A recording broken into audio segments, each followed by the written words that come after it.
et frappé par des incendies extrêmement violents, après m'être rendu en milieu d'après-midi dans le département de l'Hérault, où près de 200 hectares sont brûlés et 4 pompiers ont été grièvement blessés. C'est ici dans les Bouches-du-Rhône, comme sur l'ensemble de la façade méridionale,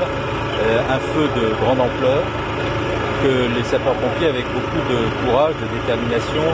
de professionnalisme, s'emploient à maîtriser. Ce sont plus de 2000 hectares qui ont brûlé, ce sont 1800 sapeurs-pompiers qui sont mobilisés sur le terrain, avec tous les moyens qui doivent être mobilisés pour surmonter cette situation extrêmement difficile et mettre fin à ces incendies. Ce sont près de 400 policiers, gendarmes, policiers municipaux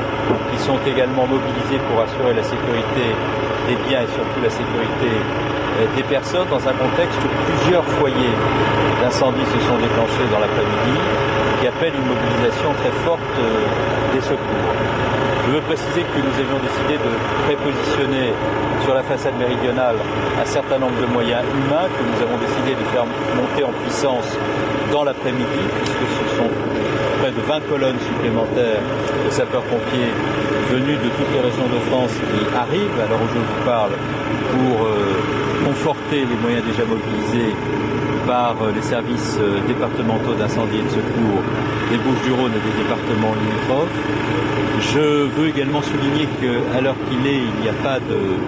victimes, il n'y a pas de blessés grâce à la vigilance, au professionnalisme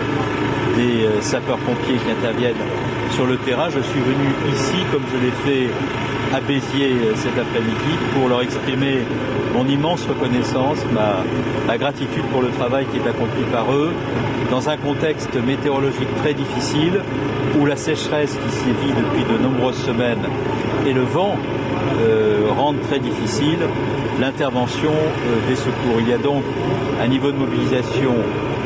des hommes sur le terrain très important, et puis je veux souligner également que tous les moyens aériens ont été mobilisés dans la journée, tous ceux dont nous disposons et qui sont nombreux, les Canadair, les Dash, les Trackers, les Beach qui peuvent assurer des missions de surveillance et de guet aérien. Donc cette mobilisation va monter en puissance, elle va s'amplifier au cours des heures qui viennent, de manière à ce que nous puissions maîtriser cette situation particulièrement difficile qui rappelle les grands feux de forêt que la France, et notamment la façade méridionale, ont connu dans les années 90, au début des années 2000, lorsque la sécheresse était là et que le vent ajoutait aux difficultés au moment de l'intervention des forces d'incendie et de secours. Le feu se dirige vers Marseille, est-ce que vous redoutez le pire ce soir? L'objectif des forces qui viennent de me rendre compte de leur intervention, c'est de contenir absolument le feu pour éviter qu'il ne gagne les villes, et notamment la ville de Marseille. C'est donc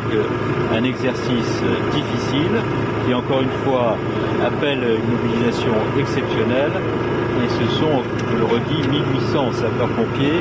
qui sont sur tous les flancs où il y a ces incendies, sur tous les fronts,